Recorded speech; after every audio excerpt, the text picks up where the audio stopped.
जय हिंद साथियों, कैसे हैं सब लोग।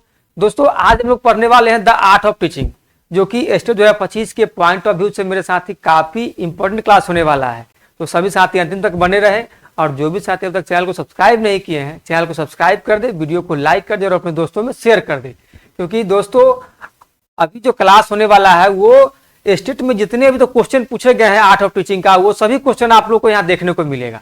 तो सभी साथी एक पेन और पेपर लेकर के बैठे और सभी साथी अपना अपना आंसर लिख के रखेंगे और लास्ट में मिलाएंगे कि आप सभी साथी का कितना नंबर आ रहा है और सभी साथी कमेंट बॉक्स में भी बताएंगे कि आपका कितना नंबर आ रहा है। दोस्तों आइए हम लोग आज का क्लास शुरू करते हैं बिना समय गवाए।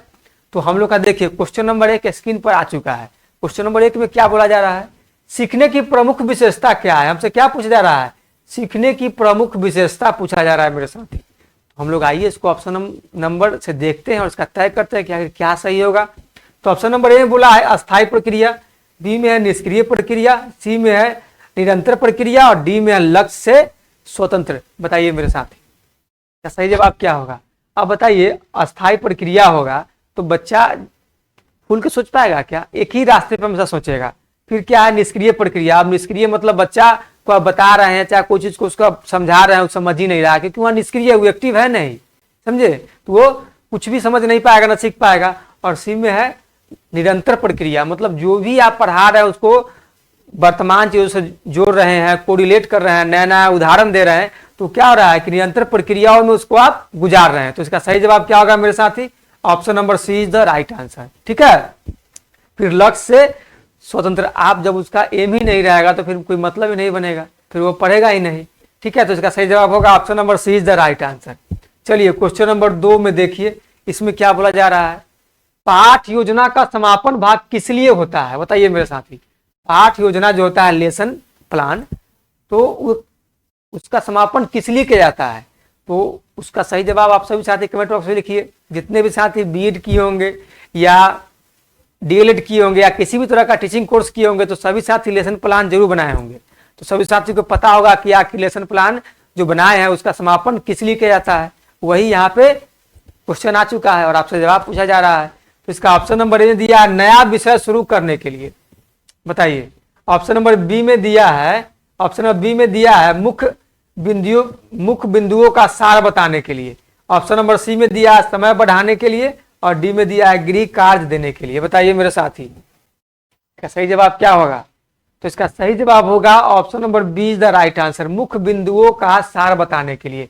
तभी तो मान लीजिए कि हम जब उसका समापन करेंगे तो क्या करेंगे, मुख्य बिंदु का सार बताएंगे कि हाँ भाई आखिर हम लोग उसको सीख क्यों रहे थे, मेरा पढ़ने का इसका उद्देश्य क्या था, समझे।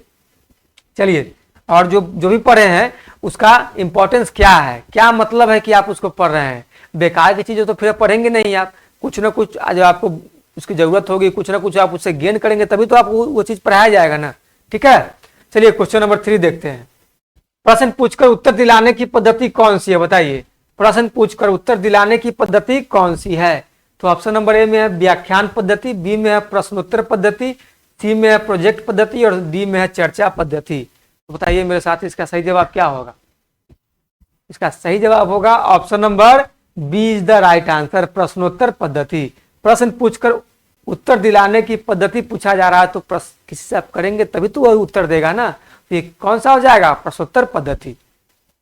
चलिए क्वेश्चन नंबर 4 में ये मेरे साथी, अच्छे मूल्यांकन का मुख्य गुण क्या है। बताइए हमसे पूछा जा रहा है कि अच्छे मूल्यांकन का मुख्य गुण क्या है।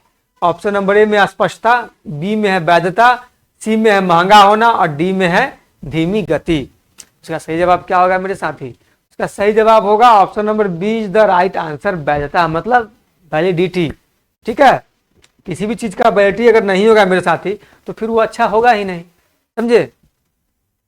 चलिए क्वेश्चन नंबर 5 में आ जाइए, ज्ञात से अज्ञात की ओर जाने का सिद्धांत किससे संबंधित है। बताइए तो ये मेरे साथी ज्ञात से अज्ञात की ओर जाने का सिद्धांत किससे संबंधित है। ए में है तत्परता का सिद्धांत, बी में है क्रमबद्धता का सिद्धांत, सी में है उपयोगिता का सिद्धांत और डी में है रुचि का सिद्धांत। बताइए मेरे साथी इसका सही जवाब क्या होगा। इसका सही जवाब होगा option number B is the right answer, क्रमबद्धता का सिद्धांत। क्या होगा, क्रमबद्धता का सिद्धांत। चलिए अब क्वेश्चन नंबर 6 में आइए, इसमें क्या बोला गया है, किस विधि में विद्यार्थी समस्या हल करके ज्ञान अर्जित करते हैं? बताइए, किस विधि में विद्यार्थी समस्या हल करके ज्ञान अर्जित करते हैं? ए में हो गया व्याख्यान, बी में हो गया प्रदर्शन, सी में हो गया प्रोजेक्ट पद्धति और डी में हो गया रटने की विधि। तो मेरे साथी जहां भी दिख गया ना रटने की, उसको क्या करना है? काट देना है। जहां व्याख्यान हो जाए वहां पे काटना है, क्योंकि सब निगेटिव टर्म है, ठीक है ना। हमको देखना है पॉजिटिव टर्म क्या होगा, तो ये हो जाएगा हमारा प्रोजेक्ट पद्धति। Option number C is the right answer, ठीक है। चलिए क्वेश्चन नंबर 7 में आइए मेरे साथी। इस सभी साथी इस वर्ड से परिचित होंगे। क्या बोला यहाँ पे क्या बोला गया है? स्कैप फोल्डिंग का अर्थ पूछा जा रहा है। तो सभी साथी स्कैप फोल्डिंग के शब्द सुने होंगे, इसका क्या मतलब होता है मेरे साथी? सभी साथी कमेंट बॉक्स में लिखे कि स्कैप फोल्डिंग का मतलब क्या होता है। और क्वेश्चन पूछा गया है स्कैप फोल्डिंग का अर्थ है, तो क्या इसका अर्थ होगा? तो ऑप्शन नंबर ए में दिया है विद्यार्थियों को बिना सहारे पढ़ाना, तो ये पहला ही गलत हो जाएगा और इसमें थोड़ा थोड़ा सहारा देना है ना। बी में दिया है धीरे धीरे सहारा हटाना, सी में दिया है सीधे उत्तर बताना, डी में दिया है ब्लैक बोर्ड का प्रयोग। देखिए ब्लैक बोर्ड का प्रयोग की बात यहाँ पे नहीं है, सीधे उत्तर बता देना ये भी नहीं है। अब क्या करा? धीरे धीरे सहारा हटाना। मान लीजिए मेरे दोस्त, आप किसी साथी को कोई बुक पढ़ने के लिए दे दिए, ठीक है, वो शुरू में बहुत ज़्यादा उसको कठिनाई का सामना करना पड़ रहा है, तो आप उसको बताते गए कि यहाँ पे बाबू ये लिखा है, यहाँ पे ये लिखा है, इसका प्रोनाउंसिएशन ये होगा। तो बच्चा पढ़ते गया, फिर धीरे धीरे क्या कर रहे हैं? उससे आप अपना मदद हटा रहे हैं, क्योंकि बच्चा उस चीज़ को फिर अब सीख रहा है। फिर जब आप मदद हटाते हैं तो बच्चा खुद पे डिपेंड होता है, बच्चा खुद पे डिपेंडेंट होने लगता है, वो स्वयं से पढ़ने लगता है, समझे। तो यहाँ पे क्या बोला? धीरे धीरे सहारा हटाना, तो इसका फोल्डिंग का अर्थ ये सही जा रहा है, धीरे धीरे सहारा हटाना। तो option number B is the right answer. चलिए क्वेश्चन नंबर हम लोग 8 में आइए। क्वेश्चन नंबर 8 में क्या बोला है? शिक्षण के दौरान किया जाने वाला मूल्यांकन कौन सा है? बताइए, शिक्षण के दौरान किया जाने वाला मूल्यांकन कौन सा है? तो देखिए मेरे साथी, ऑप्शन नंबर ए में दिया है संक्षेप मूल्यांकन, बी में दिया है नैदानिक मूल्यांकन, सी में दिया है निर्माणात्मक मूल्यांकन और डी में दिया है अंतिम मूल्यांकन। तो मेरे साथी बताइए, देखिए संक्षेप मूल्यांकन का मतलब होता है ये टर्म इंड एग्जामिनेशन। जब आपका पढ़ाई खत्म होता है, जब आप दूसरे क्लास में जाने के लिए होते हैं, तब आपका एग्जाम लिया जाता है, तो क्या होता है? ये टर्म इंड होता है, मतलब कि अंतिम वाला एग्जाम होता है, ठीक है, टर्म इन एग्जाम। और ये जो आप देख रहे हैं नैदानिक मूल्यांकन, ये आपको पढ़ाई शुरू करने से पहले दिया जाता है कि आप क्या जानते हैं, आपको क्या क्या चीज नहीं आ रही है, कहाँ तक आपकी समझ है, समझे ना। तो ये पढ़ाई शुरू करने से पहले होती है, पढ़ाई शुरू करने से।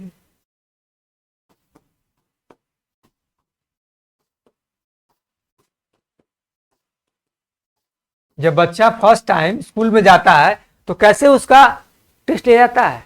इस विद्यालय प्रशासन के द्वारा उसका एक टेस्ट लिया जाता है ना, छोटा सा, ताकि बच्चा क्या जानता है, उसका समझ क्या है, उसका अभी पढ़ाई में स्तर क्या है, उस चीज को जानने के लिए वो क्या करता है? वो नैदानिक मूल्यांकन करता है, ठीक है। और ये हो गया निर्माणात्मक मूल्यांकन। ये क्या होता है? ये होता है पढ़ाई के दौरान, जब आपका पढ़ाई चल रहा है, तो पढ़ाई के बीच में मान लीजिए कि सर आपको 3 दिन पढ़ा दिए अलजेब्रा मैथ का, फिर उसके बाद चौथा दिन अलजेब्रा का टेस्ट ले लिए कि आपने अलजेब्रा में क्या सीखा, कितना सीखा। तो क्या हो जाएगा? ये हो जाएगा निर्माणात्मक मूल्यांकन। इसको हम लोग बोलते हैं पढ़ाई के दौरान, पढ़ाई के दौरान, ठीक है मेरे साथी, पढ़ाई के दौरान। सभी साथी को समझ में आ गया होगा। और अंतिम मूल्यांकन का मतलब क्या होता है? वही जो मार्कशीट बन के आ जाता है, मतलब पूरा ओवरऑल जो आपका इवोल्यूशन होता है ना, कि आपने 10th क्लास में कितना मार्क्स लाया, तो क्या हो जाएगा? अंतिम मूल्यांकन, ठीक है। तो इसका सही जवाब क्या होगा? शिक्षण के दौरान किया जाने वाला मूल्यांकन कौन सा है? तो ये हो जाएगा option number C is the right answer. इसको हम लोग बोलते हैं निर्माणात्मक मूल्यांकन। आप देखिए, अब इसको इंग्लिश में समझ लेते हैं। संक्षेप मूल्यांकन को इंग्लिश में कहते हैं हम लोग सबमेटिव असेसमेंट। क्या बोलते हैं मेरे साथी? Summative assessment. और नैदानिक मूल्यांकन को क्या बोलते हैं? डायग्नोस्टिक असेसमेंट, ठीक है, या डायग्नोस्टिक इवेल्युएशन। इसको बोलते हैं हम लोग सबमेटिव इवेल्युएशन, और इसको बोलते हैं क्या है? निर्माणात्मक मूल्यांकन। तो हम लोग इसको बोलेंगे फॉर्मेटिव इवेल्युएशन या फॉर्मेटिव असेसमेंट, ठीक है। चलिए क्वेश्चन नंबर 9 में आ जाइए। क्वेश्चन नंबर 9 में क्या बोला गया है? शिक्षक केंद्रित पद्धति की विशेषता है। बताइए, शिक्षक केंद्रित मतलब क्या है? टीचर सेंटर्ड जो सिस्टम है, जो पद्धति है, उसकी विशेषता आपसे पूछा जा रहा है। तो ऑप्शन नंबर ए में विद्यार्थी सक्रिय रहते हैं, बी में है विद्यार्थी निष्क्रिय श्रोता होते हैं, सी में है सहयोगात्मक अधिगम और डी में है आत्म अध्ययन। तो बताइए मेरे साथ इसका सही जवाब क्या होगा? इसका सही जवाब हो जाएगा कि बच्चे इसमें निष्क्रिय श्रोता होते हैं, क्योंकि चाइल्ड सेंटर जहाँ पे होगा वहां ना बच्चा एक्टिव रहेंगे, क्योंकि आप बच्चा के मनोदशा के अनुसार क्लास का आयोजन कर रहे हैं और आप क्लास में गए और आप अपने अनुसार व्याख्यान दे रहे हैं, लेक्चर दिए जा रहे हैं, बच्चा के इंटरेस्ट का आप कोई मतलब ही नहीं रख रहे हैं कि बच्चा को क्या चीज पढ़ने का मन है, उसको भी क्या करने का मन है, सीधे गया शुरू हो गया तो बच्चा वहां पर निष्क्रिय हो जाएगा। आपको लगा कि बच्चा एकदम अपना किसी और काम में मग्न है, समझे? तो यही वही बोला गया कि शिक्षक की विशेषता जो होती है वो विद्यार्थी निष्क्रिय श्रोता होते हैं, मतलब शिक्षक वो सुनते रहेंगे, उनको कोई मतलब नहीं, कुछ समझ में नहीं आ रहा है। चलिए क्वेश्चन नंबर 10 में आइए। करके सीखना किस शिक्षा दर्शन का आधार है? बताइए मेरे साथी, करके सीखना किस शिक्षा दर्शन का आधार है? ए में आदर्शवादी, बी में यथार्थवाद, सी में प्रयोगवाद और डी में है अस्तित्ववाद। तो बताइए मेरे साथी, करके सीखना मतलब क्या हो गया? ये प्रयोगवाद का आता है। क्या आता है? ये प्रयोगवाद के अंतर्गत आता है। तो option number C is the right answer, प्रयोगवाद। ठीक है, चलिए क्वेश्चन नंबर 11 में आइए। क्वेश्चन नंबर 11 में है अनौपचारिक मूल्यांकन का उदाहरण क्या है? अनौपचारिक मूल्यांकन का उदाहरण क्या है? तो ऑप्शन नंबर ए में है लिखित परीक्षा, बी में है मानकीकृत परीक्षा और डी में है अवलोकन और सी में है अवलोकन और डी में है वास्तुनिष्ठ प्रश्न। इसका सही जवाब क्या होगा मेरे साथी? तो सही जवाब हो जाएगा अवलोकन। जो अनौपचारिक जो मूल्यांकन होता है ना, इसमें बच्चा को अवलोकन किया जाता है, मतलब बच्चा पे उसका क्या किया जाता है, हम लोग उसको ऑब्जर्वेशन करते हैं, उसको देखते हैं कि आखिर कर क्या रहा है, उसका एक्टिविटी क्या है, उसको पढ़ाई में मन लग रहा है कि नहीं, उसको कोई दिक्कत तो नहीं ना आ रही है, तो हम लोग उसको ऑब्जर्व करते हैं। ठीक है, वही बोला गया अवलोकन, इसी को बोलते हैं अनौपचारिक मूल्यांकन। चलिए क्वेश्चन नंबर 12 में देखिए, जीवन से संबंधित सामग्री कौन सा सिद्धांत बताता है? बताइए, जीवन से संबंधित सामग्री कौन सा सिद्धांत बताता है? ऑप्शन नंबर ए में है निरंतरता, बी में है उपयोगिता, सी में है क्रमबद्धता और डी में है रुचि। तो मेरे साथ इसका सही जवाब क्या होगा? तो जीवन से संबंधित सामग्री वही बताएगा ना जो उपयोगितावादी होगा। तो ऑप्शन नंबर क्या हो जाएगा? B is the right answer, उपयोगिता। चलिए क्वेश्चन नंबर 13 में आइए मेरे साथी। इसमें क्या बोला गया है? व्याख्यान पद्धति की मुख्य कमी क्या है? व्याख्यान पद्धति मतलब लेक्चर मेथड की मुख्य कमी क्या है? तो ऑप्शन नंबर ए में है समय की बचत, बी में है कम लागत, सी में है विद्यार्थियों की निष्क्रियता और डी में है आसान तैयारी। तो इसकी मुख्य कमी है विद्यार्थियों की निष्क्रियता, क्योंकि बच्चा इसमें क्या हो जाएगा, आपका डिसएक्टिव हो जाएगा, मतलब कोई उसको मतलब नहीं रहेगा, क्लास में आप पढ़ा रहे हैं वो कुछ और करेगा, उसको मन नहीं लगेगा उसको। चलिए क्वेश्चन नंबर 14 में आइए। छोटे छोटे समूहों में विचार विमर्श किस विधि से होता है? बताइए, छोटे छोटे समूहों में विचार विमर्श किस विधि से होता है? तो ऑप्शन नंबर ए में व्याख्यान, बी में प्रदर्शन, सी में चर्चा पद्धति और डी में है अभ्यास पद्धति। तो मेरे साथ इसका सही जवाब होगा option number C is the right answer, चर्चा पद्धति। क्या होगा? चर्चा पद्धति होगा। चलिए क्वेश्चन नंबर 15 में आइए मेरे साथी। अब आ गया मेटा कॉग्निशन का अर्थ है। बताइए, मेटा कॉग्निशन के बारे में सभी साथी सुन चुके होंगे, इसका क्या मतलब होता है मेरे साथी? वही यहाँ पे पूछा जा रहा है। तो ऑप्शन नंबर ए में दिया है तथ्य याद करना, बी में अपने सोच पर विचार करना, डी में है शारीरिक शिक्षा और सी में है शारीरिक शिक्षा और डी में है अभ्यास करना। तो मेरे साथी इसका सही जवाब क्या होगा? बोलिए, सही जवाब क्या होगा? बोलिए। इसका सही जवाब होगा मेरे साथी option number B is the right answer, अपने सोच पर विचार करना, उसी को कहते हैं मेटा कॉग्निशन। ठीक है, मेटा कॉग्निशन, अपने सोच पर विचार करना। क्वेश्चन नंबर 16 में आइए। समस्या समाधान पद्धति की विशेषता क्या है? बताइए, समस्या समाधान मतलब प्रॉब्लम सॉल्विंग मेथड की विशेषता क्या है? ऑप्शन नंबर ए में शिक्षक सारे कदम बताएं, बी में विद्यार्थी स्वयं हल निकालते हैं, सी में है केवल रटाना और डी में है बिना संरचना। क्या बताइए मेरे साथी, सही जवाब क्या होगा? उसका सही जवाब होगा option number be the right answer, विद्यार्थी स्वयं हल निकालते हैं। ठीक है, विद्यार्थी स्वयं हल निकालते हैं, यही समस्या समाधान पद्धति की मुख्य विशेषता है। ठीक है, मुख्य विशेषता। 17 नंबर में देखिए, उच्च स्तरीय चिंतन किस प्रश्न से मापा जाता है? बताइए, उच्च स्तरीय जो चिंतन होता है वो किस प्रश्न से मापा जाता है? तो ऑप्शन नंबर ए में दिया है एक शब्द उत्तर, बी में सही गलत, सी में दिया है अनुप्रयोग व विश्लेषण आधारित और डी में दिया है तथ्य याद करना। तो जहां याद दिख जाए ना, जहां आपको मेमोराइज दिख जाए, इस सबको क्या करना है, काटना है सीधे। जहां रेक्टिफिकेशन की बात हो जाए, रोट लर्निंग दिख जाए, रोट दिख जाए, सबको क्या करना है, सीधे काटना है, क्योंकि सब निगेटिव टर्म है मेरे साथी। इसका सही जवाब क्या होगा, इसका सही जवाब होगा option number C is the right answer. अनुप्रयोग और विश्लेषण आधारित जो भी आपको प्रश्न दिए जाएंगे उसमें आपको चिंतन किस प्रश्न से मापा जाता है, इस चीज का माप निकल जाएगा। क्योंकि मान लीजिए आप अगर दीजिएगा एक शब्द उत्तर, उसमें क्या, मान लीजिए कि बच्चा से आप पूछे कि बिहार की राजधानी क्या है, बता दिया पटना, तो उसमें आप उसका स्तर नहीं माप पाएंगे कि बच्चा उसमें सोच रहा है कि नहीं, विचार कर पा रहा है कि नहीं। उसके लिए आपको क्वेश्चन देना होगा लॉजिकल। वही बोला गया कि अनुप्रयोग व विश्लेषण आधारित आपको प्रश्न रखना होगा। आप अगर उसको दे देंगे सही गलत बात, तो टिक मार देगा, सही चाहे गलत बताएगा, बात समझे कि नहीं। उससे आप उसका सही गणना नहीं कर सकते हैं कि बच्चा आखिर कितना जानता है, उसका पढ़ाई में स्तर क्या है, और उसका आप चिंतन स्तर को भी नहीं माप सकते हैं। चलिए क्वेश्चन नंबर 18 में देखिए, ब्लूम टेक्सोनॉमी के अनुसार उच्चतम स्तर कौन सा है। ब्लूम्स टेक्सोनॉमी के अनुसार उच्चतम स्तर कौन सा है, बताइए मेरे साथी। ए में है याद रखना, बी में है लागू करना, सी में है विश्लेषण और डी में है मूल्यांकन। तो ब्लूम टेक्सोनॉमी के अनुसार सबसे उच्चतम स्तर मेरे साथी इवैल्यूएशन होता है, मूल्यांकन। Option number D is the right answer. चलिए क्वेश्चन नंबर 19 में आइए, क्या है, डिफरेंशिएटेड इंस्ट्रक्शन का अर्थ है। हमसे पूछा जा रहा है डिफरेंशिएटेड इंस्ट्रक्शन का अर्थ क्या है। तो मेरे साथी ऑप्शन नंबर ए में दिया है सबको एक जैसा पढ़ाना, बी में है जरूरत के अनुसार अलग अलग पढ़ाना, सी में है केवल तेज विद्यार्थी को पढ़ाना, और डी में है व्याख्यान ही देना। तो बताइए मेरे साथ इसका सही जवाब क्या होगा। डिफरेंशिएटेड का क्या अर्थ होता है, वही हमसे पूछा जा रहा है कि डिफरेंशिएटेड इंस्ट्रक्शन का अर्थ है, इसका अर्थ होता है मेरे साथी जरूरत के अनुसार अलग अलग पढ़ाना। Option number B is the right answer, जरूरत के अनुसार अलग अलग पढ़ाना। चलिए क्वेश्चन नंबर 20 में आइए, पीर असेसमेंट का लाभ है, बताइए पीर असेसमेंट का क्या लाभ है। तो ऑप्शन नंबर ए में दिया है केवल शिक्षक का फीडबैक, बी में समय बर्बाद होना, डी में आत्मचिंतन को बढ़ाना, सी में आत्मचिंतन को बढ़ाना, और डी में विद्यार्थी उदासीन। तो बताइए पीर असेसमेंट का लाभ हमसे पूछा जा रहा है, इसका लाभ हो जाएगा आत्मचिंतन को बढ़ाना। Option number C is the right answer, ठीक है। चलिए क्वेश्चन नंबर 21 में आ जाइए। क्वेश्चन नंबर 21 में है, ब्लैक बोर्ड का प्रयोग किस लिए होता है। ब्लैक बोर्ड का प्रयोग मेरे साथी किस लिए होता है।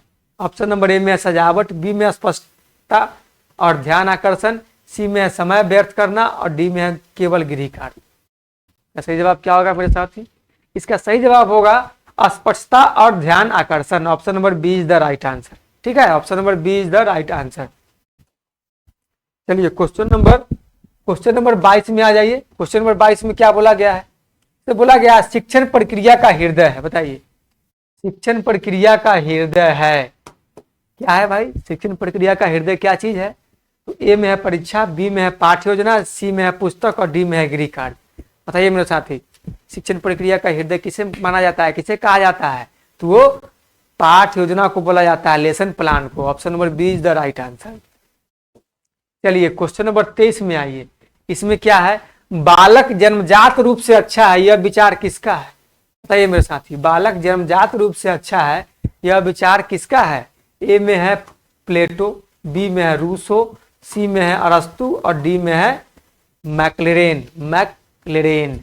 तो इसका सही जवाब क्या होगा मेरे साथी, इसका सही जवाब होगा option number B is the right answer, Rousseau. क्या होगा, रूसो। सही जवाब क्या होगा मेरे साथी, रूसो हो जाएगा।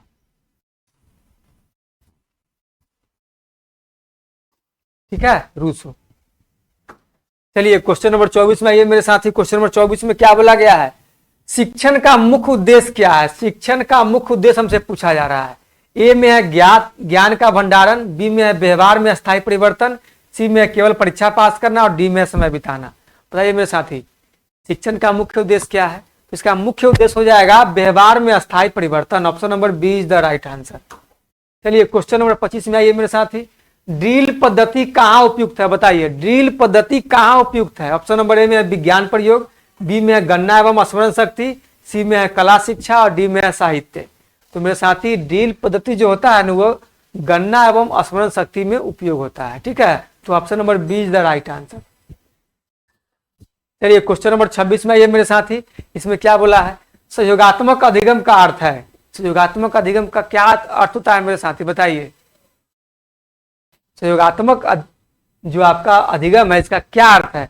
ए में है अकेले सीखना, बी में है समूह में मिलकर सीखना, सी में है केवल शिक्षक से सीखना और डी में है प्रतियोगिता करना।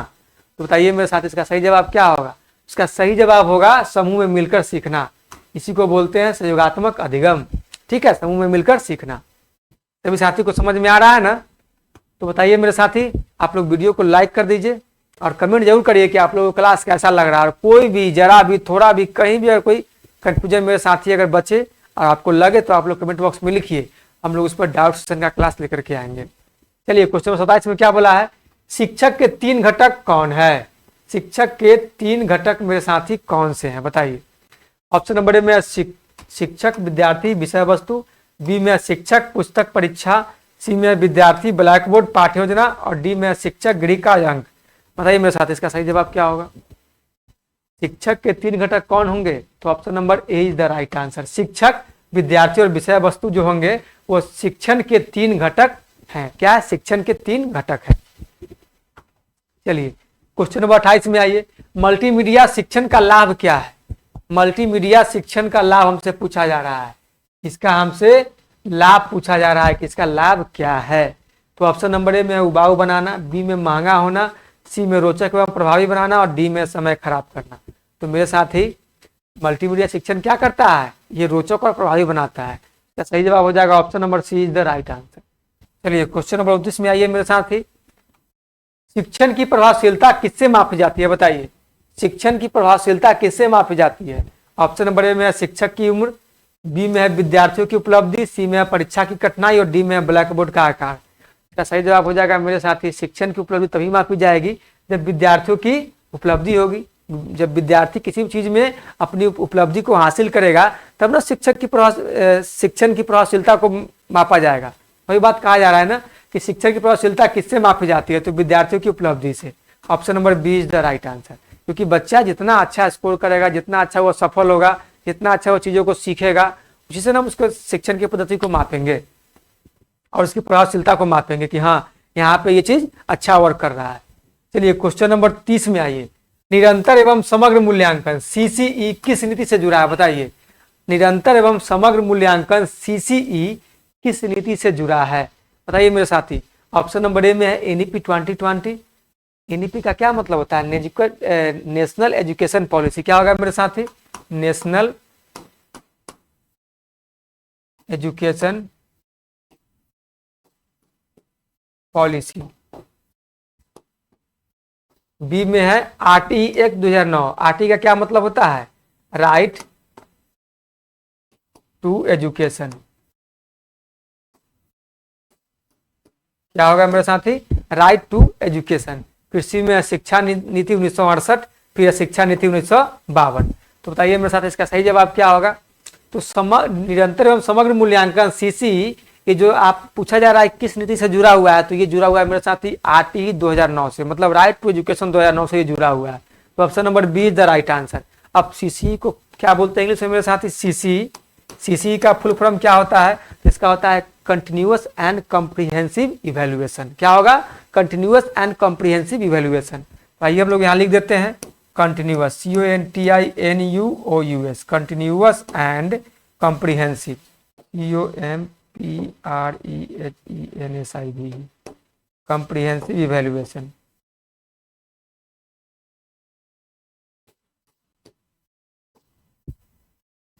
ठीक है, कंटिन्यूअस एंड कॉम्प्रिहेंसिव इवैल्यूएशन। तो सीसी का सबको समझ में आ गया, एनईपी का सभी साथियों को समझ में आ गया होगा, नेशनल एजुकेशन पॉलिसी, और उसके बाद आरटी का भी राइट टू एजुकेशन। ठीक है, तो इसका सही जवाब होगा मेरे साथी option number B is the right answer. तो बताइए सभी साथियों को आज का क्लास कैसा लगा? आशा करते हैं कि हमारे सभी साथियों को आज का क्लास काफी पसंद आया होगा। तो सभी साथी चैनल को सब्सक्राइब कर दे, वीडियो को लाइक कर दे और अपने दोस्तों में शेयर कर दे। और उससे पहले सभी साथी कमेंट बॉक्स में ये बताए कि 30 क्वेश्चन में सभी साथियों का कितना नंबर आया, कितना मार्क्स सभी साथी का आया। ठीक है, तो सभी साथी अपना अपना मार्क्स जो भी आया है इस कमेंट सेक्शन में आप लोग लिखे, ताकि हम लोग को पता चले कि सभी साथियों का तैयारी कैसा चल रहा है। ठीक है, तो दोस्तों आशा करते हैं कि सभी साथी का पढ़ाई अच्छा चल रहा होगा। तो हम लोग फिर मिलेंगे नेक्स्ट क्लास में आर्ट ऑफ टीचिंग के नए नए क्वेश्चन के साथ। ठीक है, तो आज के लिए इतना ही, धन्यवाद, जय हिंद।